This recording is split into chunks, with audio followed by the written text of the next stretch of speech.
So we can start with here. If you can talk about your plans in the green hydrogen space. Good afternoon, and first of all, thank you for having me here. I represent the company Gentari. Gentari is a 100%. Gentari is a 100% company of Petronas, which is a global energy giant headquartered in Malaysia. Gentari was set up in 2022 to focus on the clean energy sector, primarily on renewable, hydrogen, and mobility segment. In renewable, we are developing projects in India, Malaysia, Australia. In India, we have a strong 7 gigawatt of the project under commission pipeline. In mobility, we are providing a solution for the charge points for EVs. In hydrogen, we were the early mover in the hydrogen, and we are working in the entire value chain to strengthen the supply till demand point of view. We assessed the importance of the collaboration and the partnership, and we had in India, we entered into a partnership with AM Green for their ammonia platform. So we are working along with the AM Green for their ammonia platform, and we are proud of it, that partnership. That project has reached to the FID, and it also secured the offtake. In addition to that, we are also developing Gentari's 100% projects in Tamil Nadu, Tuticorin. That is in India. Globally, we are working on a blue hydrogen in Canada. We are developing a couple of projects in Malaysia. We are also working with our Japanese partner for piloting the 100% turbine, ammonia-based turbine. And we are having our own subsidiary, which is into the shipping, MISC. So we have a collaboration with the shipping. We are working on the storage and terminaling and cracking in Europe. So we are there in the entire value chain because, you know, when someone is looking for a solution in Europe or in Far East, right, they want a complete solution. They want end-to-end. So it's not only limited to, you know, setting up of an ammonia plant or a, you know, a methanol plant, but you also need to work on the shipping, the cracking of it, and, you know, to supply end-to-end. So we are there in the entire value chain on the green hydrogen side of it. Yeah. Thank you, Mr. Choubey. Thank you for having me and having me in one of probably best and most competent panel around when most of the key players of green hydrogen economy in India are available. So it's really a privilege and pleasure for me. Avaada Group is one of the largest clean energy conglomerate. We are sent to molecule to intelligence company now. So we started with purely into renewable, became one of the largest renewable energy with about 30 gigawatt of a plan we have by 2030, about 8 gigawatt operational, around 12 gigawatt which is under construction. It's to start getting commission from this year. And then again a huge pipeline which is there.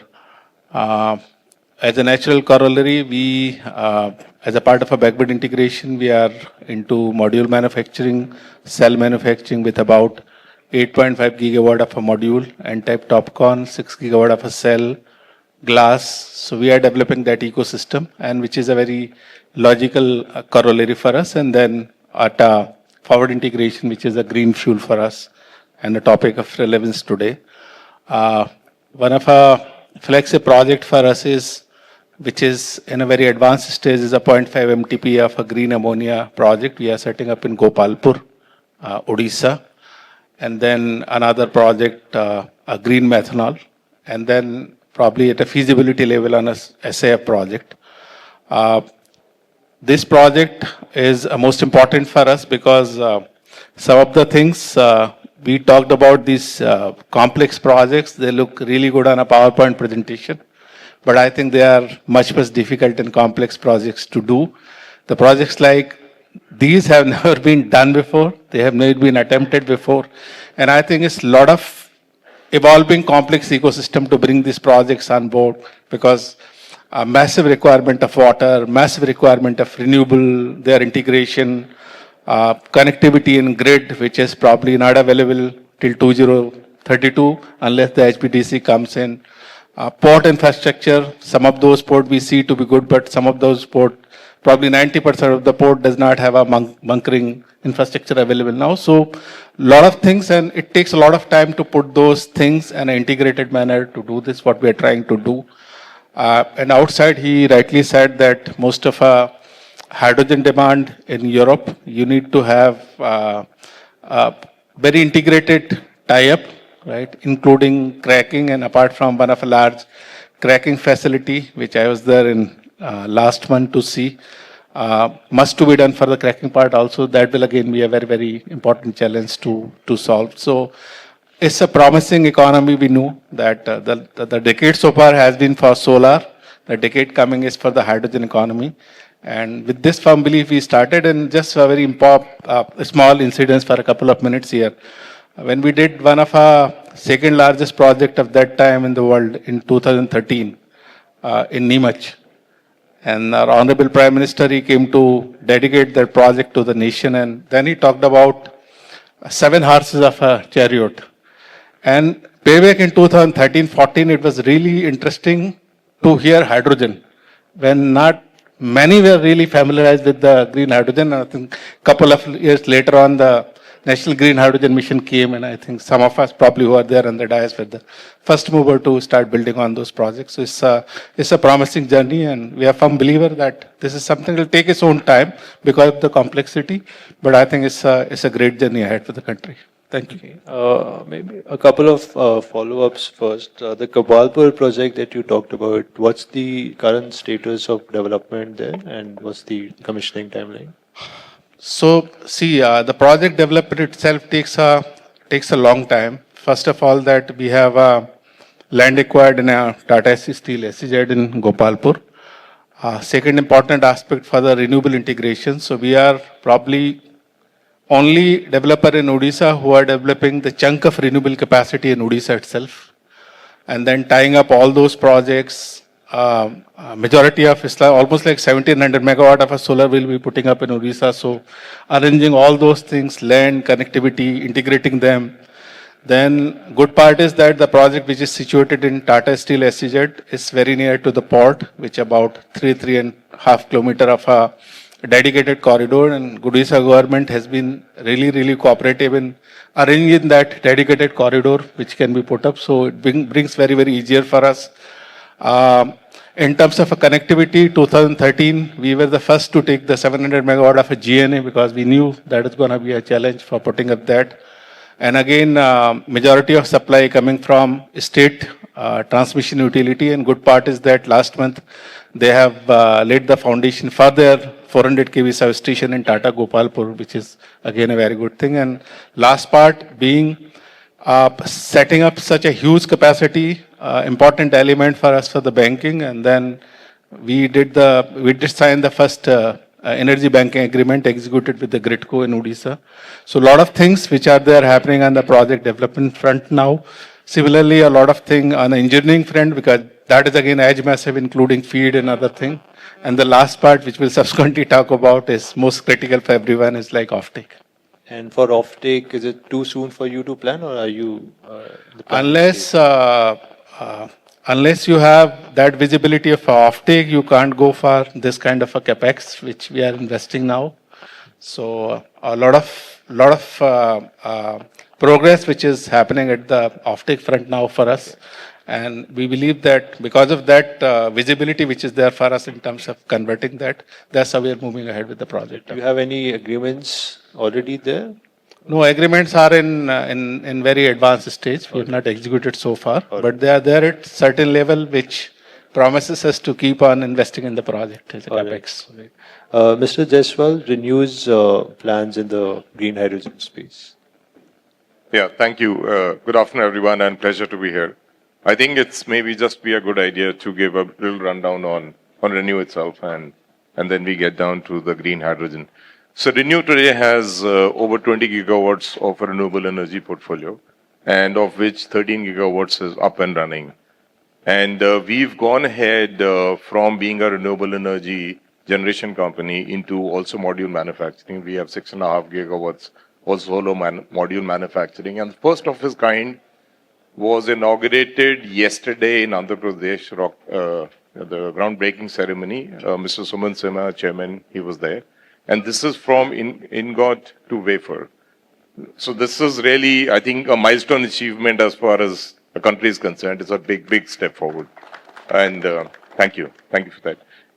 We've also now moved ahead into two other spaces, and it's important that we are able to share with the audience that. One is in terms of the green hydrogen, and I'll allude a little more to what it is. And second is about the pumped storage. So we also deep into the pumped storage side. And both of which I think are national priorities today. Besides renewable being a stable continuing priority. Coming to green hydrogen in specific, we have in our plans 1 million metric tons of ammonia that we are looking at. But across molecules, we are agnostic. It's purely based on the offtake. So we are very interested in the fact that you have green hydrogen. In fact, one of the tenders that was highly closely contested was the NRL tender.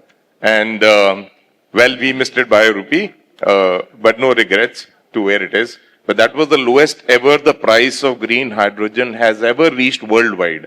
So we are at $3.14. To all people who never believed that this price could be reached, this is the price that we reached on that tender. Then we have this ammonia project in Paradeep, which is in advanced stage of readiness. It's already feed ready. And it has all connectivity and everything else, also land in place. We are also looking at the methanol space. So very interesting, Prakriti, to look at what you mentioned on the methanol. And we are also eagerly looking at the tender coming on methanol. And of course, IMO sits where it does. So broadly, I think that's pretty much where we are. And similar follow-ups for you regarding the Paradeep projects, regarding off-takers. What are the plans in that space? Thank you. Yeah, great question. So let me put it like this, that while I cannot divulge the names, for sure, but while the market has moved sideways, we have a very advanced discussions between MOUs and firm offtakes, which is presently that's running across EU and Japan. And that's where we stand. Korea has been a little slow because they still were undecided on blue and green, and now they have kind of made up their mind to go green. So let's see how it works out from there.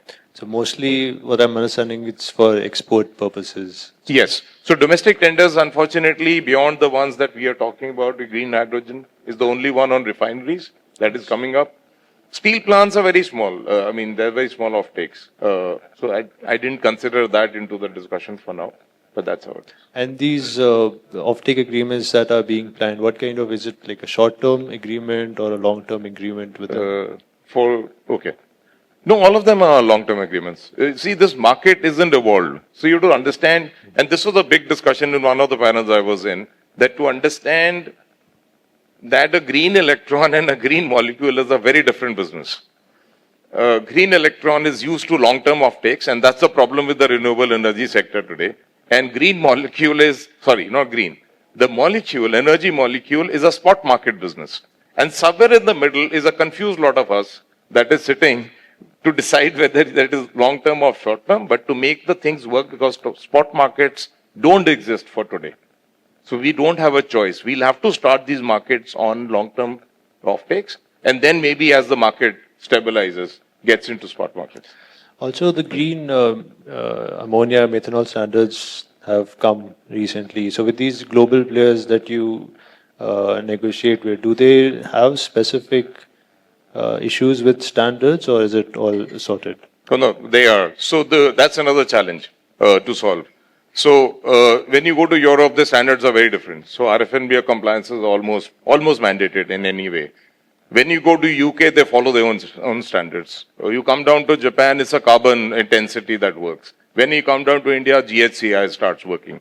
So somewhere we are fairly developing. It's like a space which is still in early stage, not even reached adolescence, and going a little wildly. But I think what's the positive side of the discussion is, and I think some of this will come in the discussion today also, that between the FTAs that got signed between India and Japan, India and EU, India and UK, you see that there is more resonance coming today to solve this problem. Earlier on, there was no resonance. There was no push to solve. So you do whatever you want. at least now, at least we are talking to how to get past this situation. So you'll see RFNBO, I think in June, this will get moderated.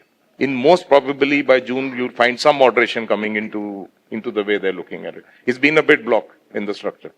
Thank you. Mr. Sinha, I think you'll most likely talk about the green ammonia tenders with fertilizers. So if you can talk more about that project, that the auction that you won, and for other plans as well. Look, thanks, Sarthak, and thanks everyone, and thanks for having me here. Really happy to share my thoughts and perspectives. Let me start with the projects actually where we are today. ACME, known as a renewable energy producer, which we pretty much are, and we do have the solar battery business that we are continuing, but I represent a green molecules business. So let me talk a little bit about that. We started our journey in green molecules in 2021 with probably the first ever integrated solar electrolyzer green ammonia facility, a very small facility in Bikaner, Rajasthan, but then something that basically helped us learn, experiment, and know what to do the next. And that catapulted in basically our first project, which is very much under construction, more than halfway through, and looking at completing or commissioning that project early 2027. That's in Oman, Duqm, and that's 100,000 tons RFNBO ammonia, which is fully off-taken by Yara of Norway. That will be followed by a second phase in Oman, which will be an 800,000 tons project in Oman, again, RFNBO certified. Obviously, then we'll be looking at Europe as one of the natural destinations for these molecules. Coming back to India, closer home, or rather than at home, we have got two projects now, one in Gopalpur and one in Paradip. We take the Gopalpur one first, which is a joint venture with Japan. It's a 400,000 tons green ammonia project that we are developing with IHI Corporation of Japan, and with a very significant involvement of Japanese technologies and Japanese financing. Of course, IHI themselves have a stake, a very significant minority stake in the project. And also very happy to call out our PMC partners, Arca Solutions, who are here today in this audience. And we are looking at commissioning that project basically in 2030 timeline. And we believe that all of it can go to Japan for coal, firing of ammonia with coal. The third project that we are building now is in Paradip, which, of course, as Sarthak you mentioned, it's a project that has got both a domestic element as well as an international element. We have secured 370,000 tons of green ammonia from recently signed contract with SECI and India's fertilizer companies to supply these from 2029, middle of 2029 onwards. So that's the plant that is going to cater to that requirement.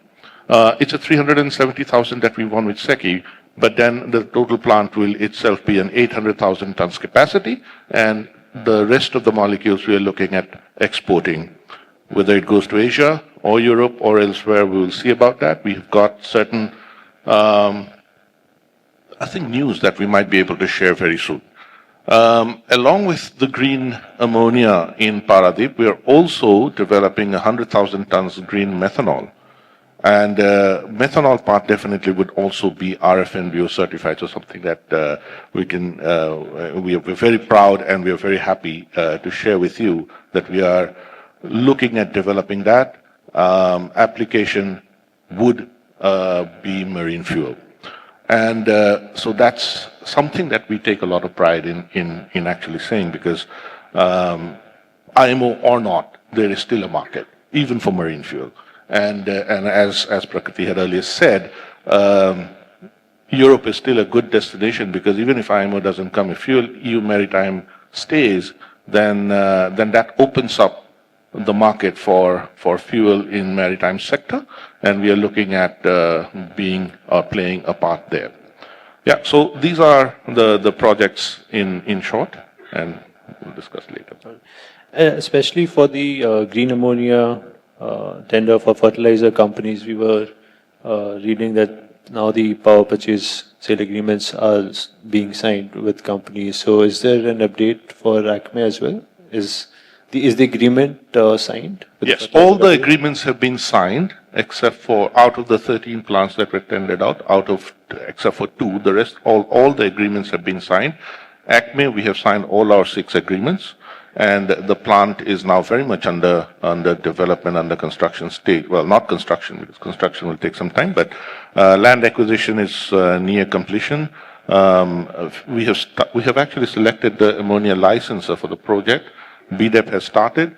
Soon feed will start, and we are looking at basically starting the construction by end of the year, beginning next year. And what will be the commissioning timeline for that? So this, as per the contractual requirement, we will have to have it ready by middle of 2029.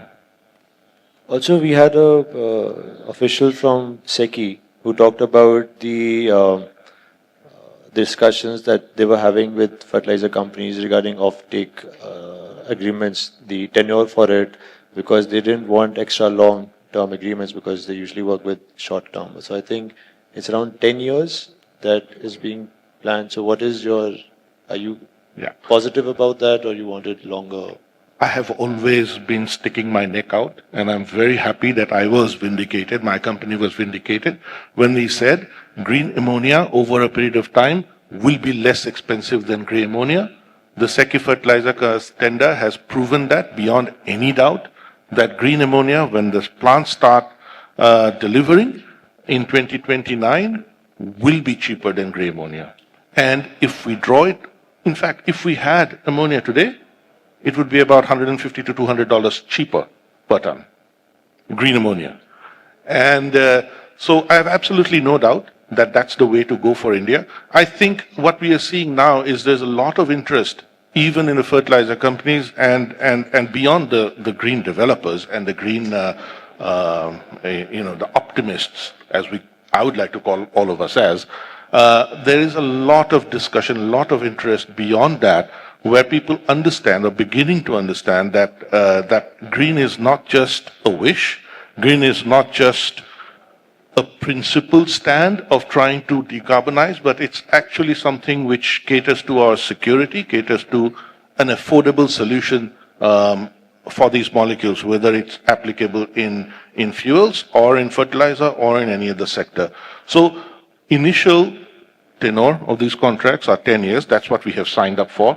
But what I think, and I'm hopeful that will happen in the next few months, hopefully, is that there'll be more such tenders that will come out. And it should be the way to go for us to at least replace the 2.5 to 3 million tons of grey ammonia that we have been importing on an annual basis. Mr. Gupta, thank you for patiently waiting. But I think the most important perspective would be the manufacturing perspective. So if you can talk about L&D's plans in this space, the capacity that you have, which technology that you are focusing on, and the reason for it.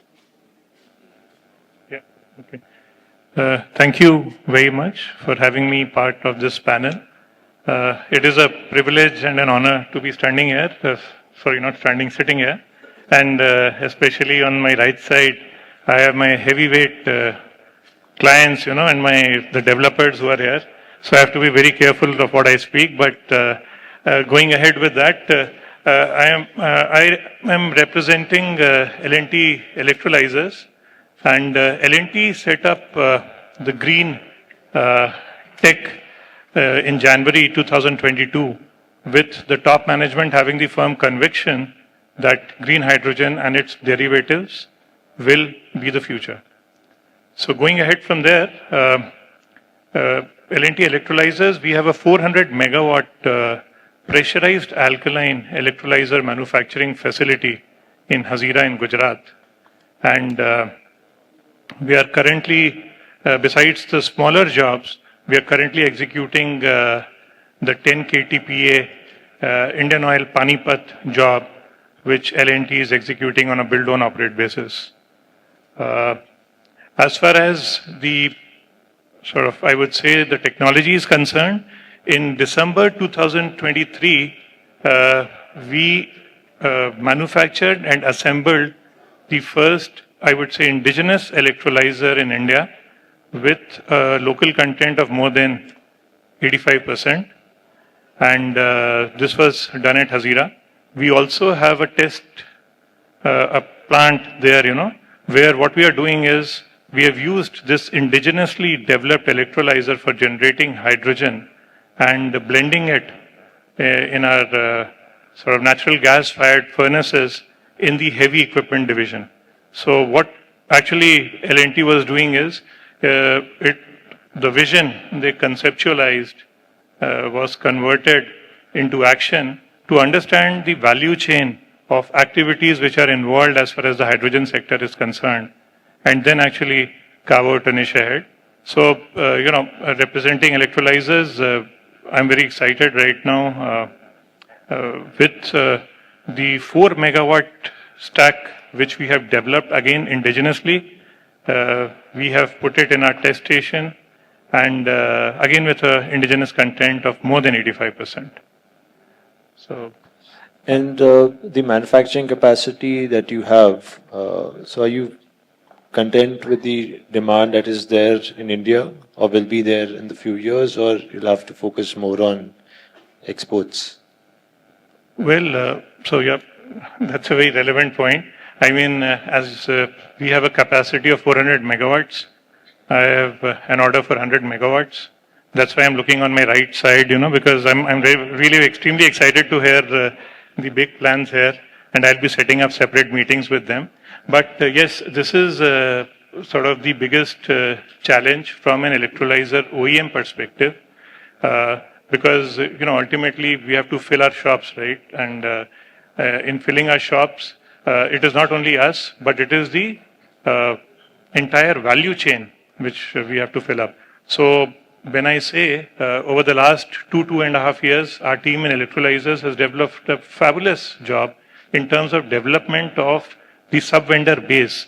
Because when I say 85% sounds, it's not theoretical. I mean, we ultimately, if I may take 2 minutes, is it okay if I can? Yes, sure. Okay. So, if I tell you, in terms of identification of the items, identification of the vendors who can do the fabrication of those items. You have, when you say an electrolyzer, you have a stack and you have the electrolyzer processing unit. Stack is where the hydrogen and oxygen is generated, and then it is separated in the sort of gas liquid separation unit or the electrolyzer processing unit, whatever you might call it as. So these are the two things which we are manufacturing in our factory. But in terms of development of the vendor base is where we did a lot of activity. We had we had engineering, manufacturing, R&D, and we did first product qualifications, first product identifications, validations, and then we moved ahead. So in those terms, there's a lot of activity which has gone beyond that. But today, if you see, the vendors also ask us this question that what is the projection which we have for the future?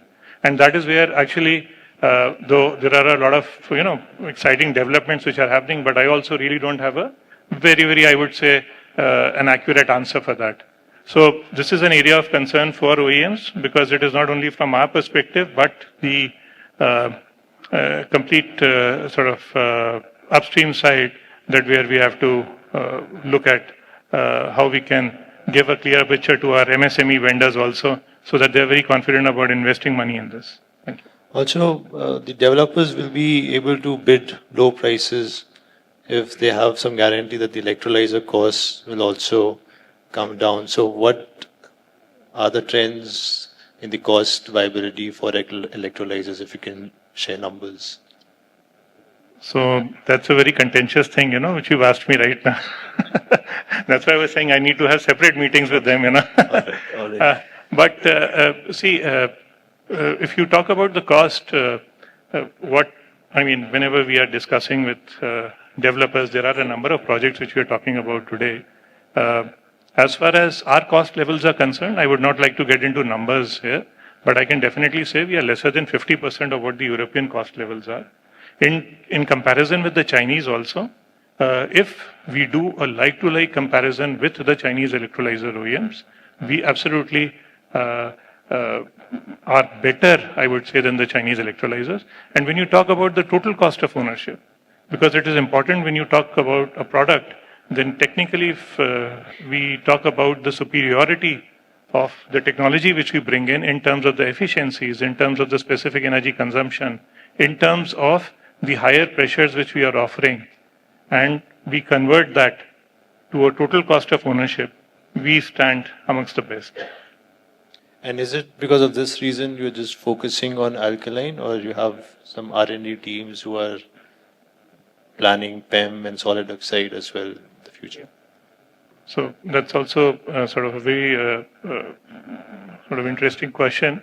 Yes, when we say our technology is the pressurized alkaline technology, it's at 28 bar, and because 28 bar is typically, if we are today quoting in the refinery sector, the mode 2B tenders, that is where the hydrogen output is required at. So ultimately, the developer does not need any sort of compression. And that is where I was saying the total cost of ownership which comes in. Yes, when we evaluated this technology and we worked out sort of the advantages translating into the total cost of ownership, that is where we have the confidence that this technology is at least going to be there for the next 5 years. Got it. Mr. Yadav, apart from electrolyzer cost, the cost of renewable energy that is sourced is also important for the bankability of the projects. So for the projects that you talked about, the Tuticorin project, so how are you sourcing renewables for that? From which projects are you sourcing it from, and what's the cost? On the cost element, probably I would like to skip, but just to tell you about the perspective and what kind of capacities we are talking about. Yeah, what kind of capacities we are talking about. So this Tamil Nadu project is in Tuticorin, 500,000 ton of the project. This would require around 2.4 gigawatt of solar and wind capacities, right? And as I said, we have our in-house capabilities of developing both solar and wind projects. So the base case is that we are developing the project internally on the solar and wind, supported by the battery storages. Yeah. So this is the solar wind project is there at the site, or you no? So the current status of the project is currently in the feed stage. Okay. So the very few projects in country and globally are in the feed stage, and next is to secure the offtake and get into the FID stage. Yeah. So probably next year is our target to get the FID of this project. All right. And same question for you regarding the offtake. Yeah. So, very important point, and we need to understand that the biggest challenge right now is the offtake. So India has proven in terms of demand aggregation, and we have seen the tenders which has concluded in refinery and fertilizer. But these projects which we are developing is majorly focusing on the export. The European countries, the demand from Europe is basically a regulatory driven. So we need to see a strong push from the Europe and their commitment towards the offtake, which is missing right now. Even in the Far East, if you talk about the Korea is also reshaping its plans to source this green ammonia or green molecules. But Far East most is basically a tendering business where you participate in their auction and try to secure volume. So we are maturing this project for participation in future rounds of LTDA or the tenders in Japan and Korea. In addition to that, we are also in talks with various off-takers from the Europe side of it. The plan is that while we are completing our feed, we finalize our off-take so that we take the FID, because without off-take, you can't get the FID, you can't get the financial closure. So that's most important for us for this full year. Yeah. And for the exports that you're planning, so in the previous session we talked about the energy carrier storage. Yeah. So what are you planning as a carrier, as a storage? No, for the storage for the renewable intermittency, we are planning as a battery storage. But what I spoke about is the storage at the Europe, right, at the terminal. So because you need to store, you need to crack it. So that infrastructure we are planning there, because see, again, I say this is one of the most complicated value chain, right? If you talk about LNG or any other fuel, these value chains are not that complicated as the green hydrogen, green ammonia, and we are trying to do it fast and quicker. So, in each value chain, whether it is shipping or storage, that is critical for us, which we have identified. But coming back to the point, the offtake is very important, and that's crucial for everyone. So we need to see the commitment from the Europe and Far East, because this net zero target is not alone the India's target, it's a global target, right? So they need to come forward, they need to make sure that they, bring those regulations which shows the sign for the offtakes. All right. Mr. Choubey, in the past 2 days of the conference, like apart from electrolyzer costs and renewable energy costs, there was a lot of discussion on EPC costs as well, about the high costs. So if you can, maybe not the numbers, but if you could talk about what are the major components of the EPC cost, and which are the components which you are focusing on reducing the costs more, which is possible in the near future. In the context of our green ammonia project you're talking about? Yes. See, Avaada has always been an integrated utility. We have done 10 plus gigawatt of a renewable project, executing another 12.5 gigawatt of a renewable project. We do our own EPC, and that has been a single important differentiator for us. So we have our own in-house engineering, procurement obviously centralized, and then in-house construction, plus in-house asset management team. So we have really never awarded any EPC to anyone during our journey. Ammonia segment is more a process part. So again, two important element. Renewable energy for us, I have already given you a configuration broadly that most of our solar capacity is based out of Odisha only. 700 megawatt of a wind is, which we'll bring outside for closing the gap, which we need about 700 megawatt of around the clock power for running our electrolyzers. So that's one important part. Second is also in terms of how you completely integrate. So one part is that the massive solar which you are generating during the day, plus a good part is that we already have a good amount of banking available with the grid. Third important part is that how do you really optimize in terms of how much is a hydrogen storage you really want to bring in, how much is a battery storage you really want to bring in. So as to, because RE riddle is the most important riddle. For ammonia, we already have Casale onboarded as a large reputed Switzerland-based company for as the ammonia licensor. We've done pre-feed working on a feed for us. Rest of the thing, most of the important component would obviously be for an electrolyzer, right? And which we are discussing with every possible electrolyzer, which is very important. Some of those assumptions are there, which are still, but it's all about bankability, right? Because production without pathways doesn't work like that, right? And today, if you really look at market, the way it is happening, Arnava was very right in terms of saying that. If you look at first week of March, India CFR ammonia was over $600. End of March, about $700. Beginning of March, about April of 800.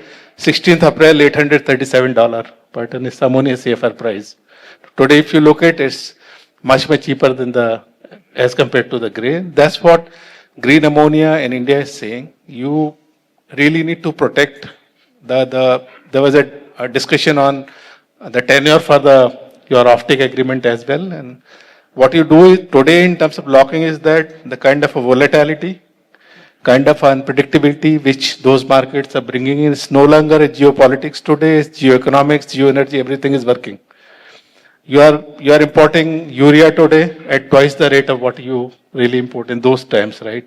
And what the cost advantage and skill advantage is bring in for the rest of the world, including India, is unmatched. Just to give you an analogy, you have seen 17 rupees PPA within 10 years becoming 2.5 rupee PPA for solar. How does it happen? Right? So those elements which has really made your solar revolution a success story, a thumbing success story, that you really need to bring in for ammonia or a hydrogen sector as well. What we have done phenomenally well as a country, but your supply ecosystem is evolving much faster than the demand ecosystem, and I agree with what he says. And I think offtake today remains the most important element in terms of the kind of a plants you build for the country, and in kind of the tenders which have come, a very good sign in terms of a SECI green ammonia tender or some of the hydrogen tender for the refineries. But it's a humongous opportunity over there, right? Refineries itself can play a very significant role, even taking about, let's say, how much, 25 to 26 kg of hydrogen for 1 ton of 1 kg of crude refining, and your refining capacity is about how much? Somewhere around 250 million tons today. You're looking at 7.5 million tons of hydrogen today, right? You bring in renewable power obligation and then renewable consumption obligation, why not a hydrogen obligation, right?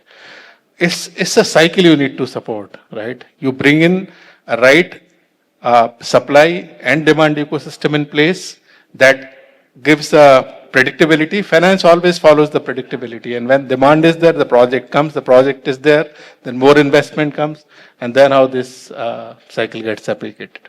All right. Mr. Jaswal, Mr. Choubey talked about the offtake related challenges, how it's important. What about the financing challenges, and for the projects that you talked about in Paradeep, how are you arranging for the finance?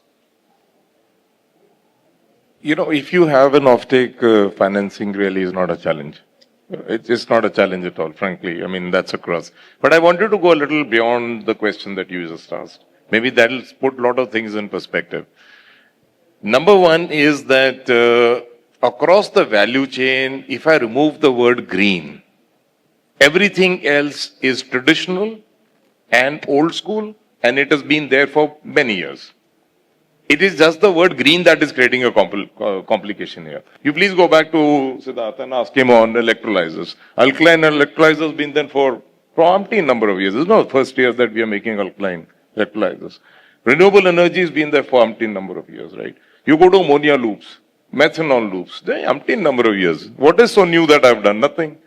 All you've done is put one green electron in the space and change the equation. So let's relook at the equation again, and then we'll start finding answers that we are looking for. I'll tell you what we are fighting. Unfortunately, the kind of demand that exists is so big that we are nobody in this. Right now, people sitting here, we are not even, very micro part of that ecosystem to supply. Why am I saying this? If I keep bringing my price down, which I said, we proved it, that it comes down to closer to $3. At $3, the market size is immense. If I start pricing in carbon, and I'll come back to financing, because everything is linked here. Moment I start pricing in carbon, I start hitting gray. Moment I start hitting gray, I start eating into a market which is already an established market. I'm no longer creating a category. Moment I go towards, the higher value, let's say 5, then you start creating a category. Moment I come to lower numbers, I don't create a category, I'm already the category. This is the fun part of the game. And then the second part. If you go to Europe today, and that's where India's biggest advantage lies, I don't think financing will be a challenge. The biggest thing is that you go to Spain today, the cost of green hydrogen is €5. You go to Germany, it's 11 euros. And here is a country who's ready to give it to you at $3.5, which is sub-euro anyway, in that sense. We have a huge opportunity sitting here. I am still we as developers, we are still pushing for it, that there's been an announcement under the National Green Hydrogen Mission, let the refinery tenders take off, new set of things. I think that is the one will give a shot in the arm. Second part is the one that is already happening more from Japan side and less from the EU side, is the push to get LTDAs and other things that are also going. You put all of this together and then go back and start looking for green capital. That was the original question. Green capital, trust me, is definitely not a challenge at all. And I'm not sure if others have a different view. I don't think that's a challenge. Give me an offtake and I'll get you the capital. That's how it works. Just to add what he said, I think it's quite right. Also in terms of building, he really said the kind of a demand. I gave you an example of refineries, about 7.5 million tons. You look at steel, again 4.5 million tons. You look at fertilizers, urea itself is about 35 billion tons, which will give you 4 million tons of hydrogen. That's a huge demand, and you still import about 2.5 million tons of ammonia. And that's about, it's just you need to have that support at a scale level where you are building up. And I think rest, as solar or wind or any other sectors India has shown, this sector can again offer whatever could be the best advantage of a scale and economies which could work out in India. Thank you. Mr. Sinha, based on your ACME's experience with green ammonia, green hydrogen derivative projects, what will be your suggestions to the government? What are the main challenges that you faced across the development phase, and what are the solutions that maybe the policy changes that can help you more? I think that's a burning question for all of us developers. And I completely agree with Vivek when he said that offtake, once it happens, financing is not a problem. Completely agree with that, right? So in that, from that set of challenges, we can almost take financing out. Money is getting, access to money is not an issue. I'll go a little bit back, maybe about 5 years back. When 5 years back, we all started looking at green hydrogen, and we started looking at the whole export mechanism. I think the fear at that time among the Indian ecosystem was whether we will be accepted, whether we will be competitive, right? So it was a kind of a matchmaking problem.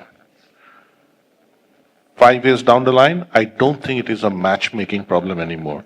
India is being looked at as one of the best partners by Europe and by Asia, Japan, Korea, Singapore, that it will be one of the best supply sources for their green molecules.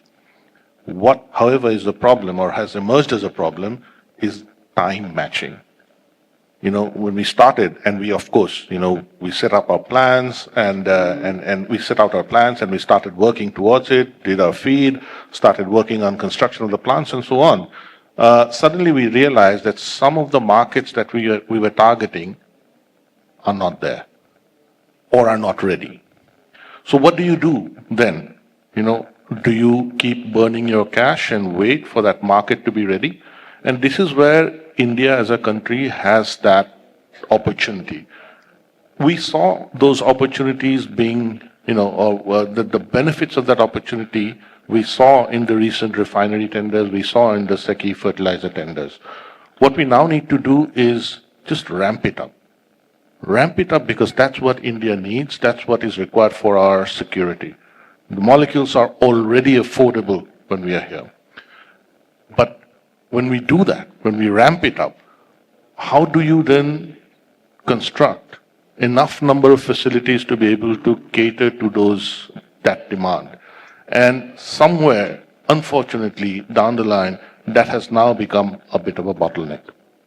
When we are looking at a $3 hydrogen or sub $3 hydrogen, we are looking at ammonia, green ammonia, being priced at less than $600 per ton. There is an inherent assumption that there are certain benefits that the developers are going to be able to, have those benefits. For example, that you will be able to put up the plants in the best possible places for those plants. For example, an ammonia plant, if you're looking at a dual use case of domestic consumption as well as export, we would want to put it at a port location which is capable, which has the experience of handling ammonia.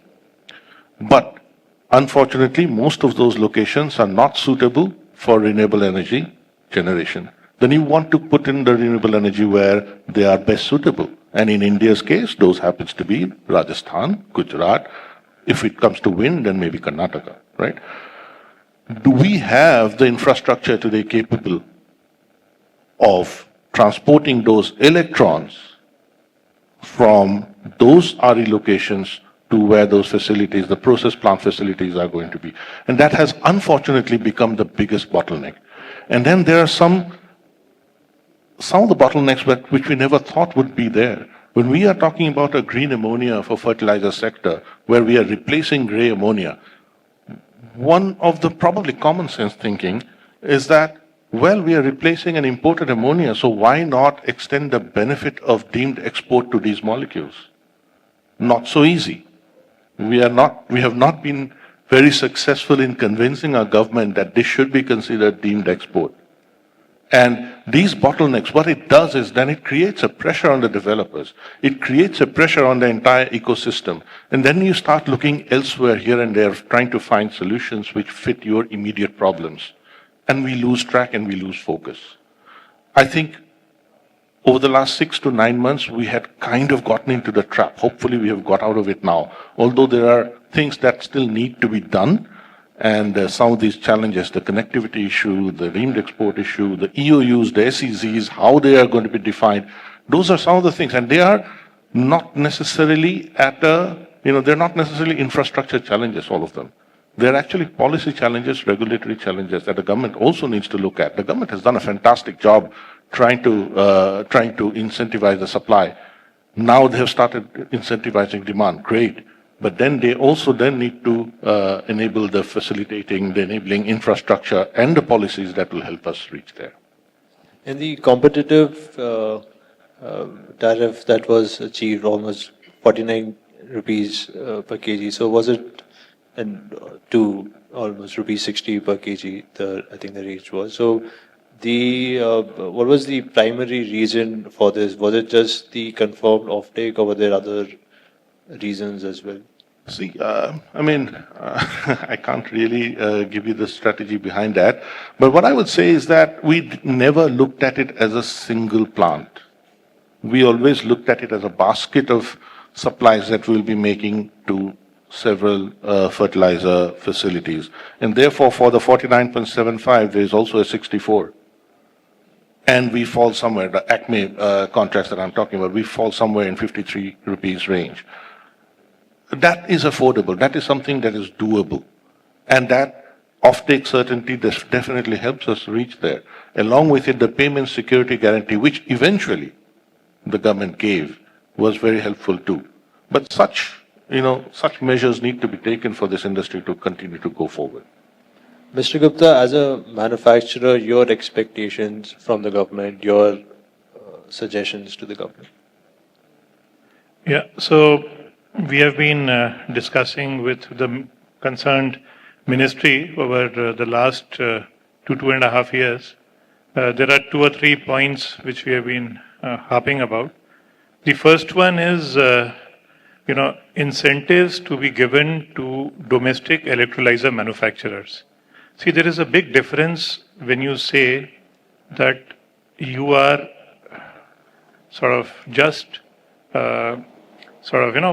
getting a stack, or are you assembling the stack in India? Stack is the major, again, I repeat, stack is the core technology, and that is where the hydrogen and oxygen is produced. Now, so it's very important, like I'll give you a corollary of a thermal power plant where you have the phased manufacturing program, and the ministry brought out that any entity in India, even if you have transfer of technology tie-up, if you are setting up a factory in India, will you be eligible to participate in the tenders by NTPC and state electricity boards? So the corollary that we are saying is that incentives, as a company, L&T has invested hundreds of crores in terms of the technology, setting up a manufacturing facility. What is the benefit which we are getting?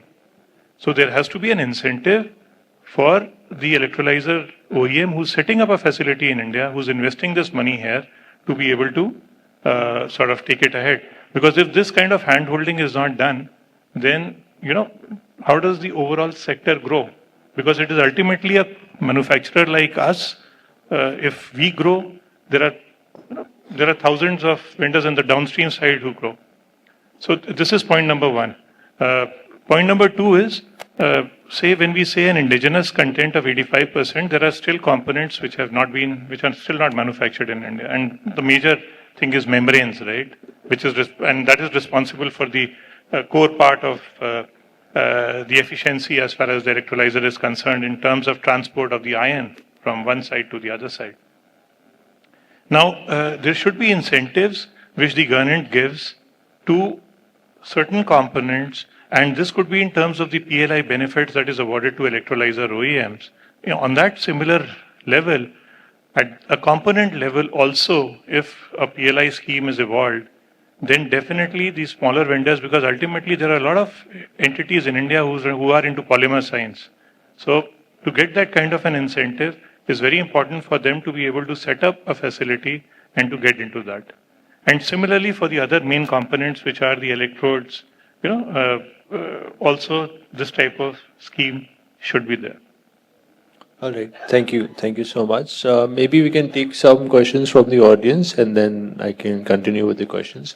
Any questions from the audience? Any question or comment on what has been discussed till now? On the right hand side?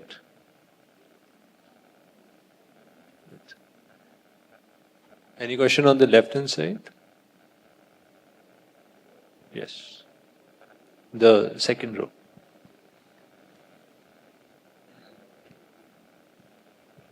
I don't have a question, but I have a comment. I'm Kiran Kumar Vyas from Schneider Electric. See, this is a very big challenge as a developer all of you have taken. So, first of all, I want to congratulate all of you because to start a new, it required a lot of courage. It requires a lot of planning. It requires a lot of estimation, a lot of collaboration. So that is there. So as we have been seeing last 2 days that we have to build an ecosystem which we can drive the hydrogen and ammonia economy. Can we not propose a government that ecosystem of developers, all the value chain, and we can drive a complete policy together. And that is what we discussed also yesterday with MNRE, even the bankers also, that we will have to build a kind of a ecosystem which we can work with government regularly rather than, kind of putting the thoughts and then not executing it, right? So we should have some follow-ups with the government also. And that is where I would request all of you that if you want, we can build that kind of system and go to the government. No, I think it's a fantastic suggestion. See, the problem is that we all know that it's a very, very complex ecosystem which is needed. And as I heard from my very esteemed panelist, I think two things which have come out very clearly that one is that you really need a similar kind of a demand ecosystem first, because once you have a demand, then you have a project, and when you have a project, then you have a manufacturing, as Siddharth was saying. So this interlinked, right? But it's a very, very complex, right? One, renewable energy itself very complex, and its ecosystem is complex. Regulatory is very, very complex. Second, from renewable, then you comes water, port. If you look at a national hydrogen mission document, you see how many ministries are actually involved in terms of implementing it, right? So for example, then you need skill sets, you need port, water, right? He was really right. Most of the projects where the renewable capacity is there is a water scarcity there, right? The renewable capacity has already been exceeded 30-35 gigawatt in those states. You need so much of additional capacity to flow this electron where the ecosystem is available. It's a complex ecosystem. I think more harmony will really help. Two messages. One, that you give that scale, and it is not a lifetime support you need, right? Just at a formative stage, and this scale will show, and you already said the competitiveness of the prices. Second, you can't handle with the legacy mindset. The regulations which are there, this sector is the evolving sector. You need to be flexible enough to do. For example, you need a humongous renewable energy, right? You need from ISTS, you need from a state-based sources, you need from a discount. You can't have a dual connectivity, right? You need to have a flexibility for arranging that electricity coming from any part of the country to make this happen. But if we stuck to a regulatory mindset that no, we can't give you a dual connectivity. How can I source renewable energy across? So these are something. One, give us a scale, initial support, and second, don't handle with the legacy mindset. It's evolving, flexible. Rest, I think there is enough capability and skill and the cost competitiveness exists which can make this a real vibrant sector. Thank you. Thank you. Is there any other question? I just wanted to add to this. I think the point is that we have started with, if you go back to how wind got started, because I've seen this industry very early days, and then solar got started, right? You came up with feed-in tariffs. You came by GBIs. You know, there was a way, there was a method to the madness. Here is a child not yet born and you want it to run. That's not fair. It's absolutely unfair. Why are we creating scarcity where none exists? That was the only question I have.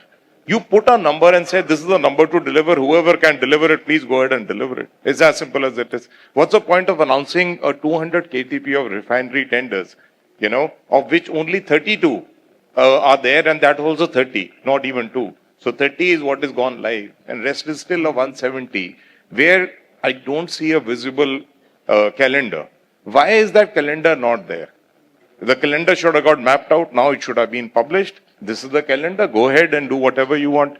You go ahead to look at your harmonizing of standards. What is the big deal of harmonizing standards? Either we convince Europe or Europe convinces us. Simple. Is that as much as it is? If you did not do it, you're stuck. All right. There's one more question. Hello, sirs. I'm Suruchi Jalan from Toyo Engineering. My question to the panel is that is defense seen as a off-taker, one of the off-takers for the green molecule? Is there any player who's working? They don't want to share their off-takers. Let me give you one answer for sure. I come from defense, so therefore I answer this fairly closely to the kind of discussions. Say they're looking for fuel cell, for sure. They're looking at that space. But the entire ecosystem and the sensitivity of defense is such that they will not go to an untested logistic supply line. It will never happen.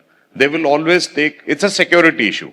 So they will always stick to the supply line, which is very secure. And I don't think we kind of fit in for now. You will find some pilots, but don't get carried away by pilots.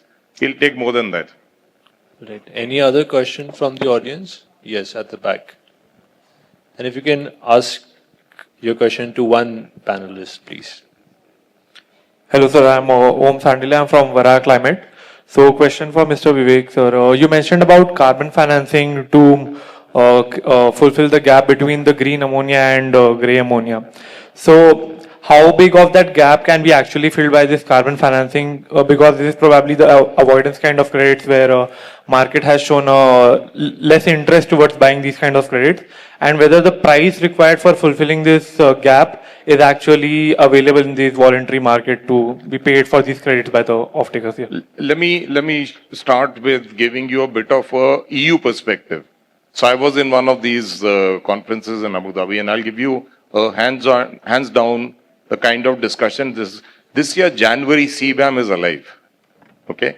Now, what is happening on CBAM is that and the free allocation to CBAM is reducing. What is the CBAM today per metric ton? It's around 90 euros. Okay. Today, as we speak. As your free allocations start coming down, they'll go to nearly 150, 200. That's the projection. Next 1 or 2 years, that's the number it'll reach. Can I price it in? No. My CCTS will never allow me. They are not even allowing you to carry this forward that side. That is the biggest disadvantage. Now come to domestic markets. Domestic markets, where are you allowing me to price it in?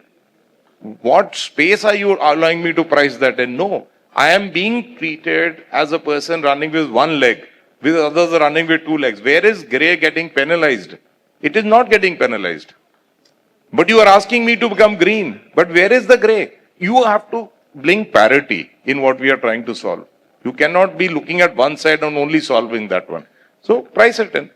I mean, that will be a fair one to do. Thank you. Mr. Yadav, I wanted to ask you about the policy aspect, especially when you're planning a project, when you're making the Excel sheets. So what are the key incentives from the government that you want that they should be continued to keep the plans bankable, and what are the key incentives that you think need a course correction now? So incentives definitely would require for the initial stages. We have received some capital incentives from the state. There are policies which is in place in terms of the SECI bids. Most importantly, India has a free transmission, which is one of the, we don't see it, but it's very valuable by 2030. There's no, transmission charges. You put your renewables anywhere in the country and draw it in down south. So the policies, the capital incentives, subsidies are in place, at least by 2030. And probably government will try to take it forward, once they see the projects which are coming up. But more of that, I would like to, which Vivek ji also mentioned, we have very complicated regulatory mechanisms which is there in Europe or, which is not synchronized. So RFNBO has its own challenges which has not been, addressed. So we need all these regulations to be simplified so that at least I can develop a plant in India and, export my molecules to Japan, Korea, or, Europe without thinking what is their regulation or what is their, CI requirement. So there should be a parity in that. So my, take on, more than the capital subsidy is to debottleneck all these constraints which, create a lot of challenges in terms of developing plant. So if I have to develop a plant for Europe, it has to be completely different from a plant which I'm developing for a Far East market. So we need to, reduce that, bottlenecks. And in terms of operational challenges that you're facing, and how can those be solved? No, see, first of all, we as a group company, we have around 2 million ton of ammonia and fertilizer plant up and running in Malaysia from last 2 decades. So, when it comes to the operations, we are confident. When it comes to the technical, we are confident. We have a team which is, there who is, maturing this project from the feed stage. So, I think the operational point of view, when it comes to the green would be how do you maintain your certification? That will be more important. How do you maintain the intermittency of the renewables? That would be more important. That because if you look at the yearly average, you'll see the solar will peak in the summertime, but the demand will be more in the winter's times if you have to supply your molecules. So we have to make sure that there is no disturbance in terms of your RE supply to your plant throughout the year. It has to be consistent. So that challenges we have to overcome. We have to overcome the challenges of the certification. So these two, operational challenges more I see. Otherwise, plant side, we know that, other than the electrolyzer, the ammonia loop, the shipping is already there in existence from, years. So, yeah. And I'm sure on the electrolyzer side, the electrolyzer player will make sure that, they have the best of the best technology, their degradation, their downtime, the stack replacement. By the time we put up the plant, those are well taken care of. I think yesterday Dr. Shapika from MNRE, he announced that the certification portal is now live. Correct. So how would you go about? No, I was talking about more of a certification when we export the molecules, right? Okay. From the RFNBO certification point of view, from the Japan, Korea certification point of view. So those are not synchronized. Those are different in different geographies. I think what is very right also is harmonization, which is very important, because you say it is my molecule is green or my hydrogen is green, but the world doesn't believe it, right?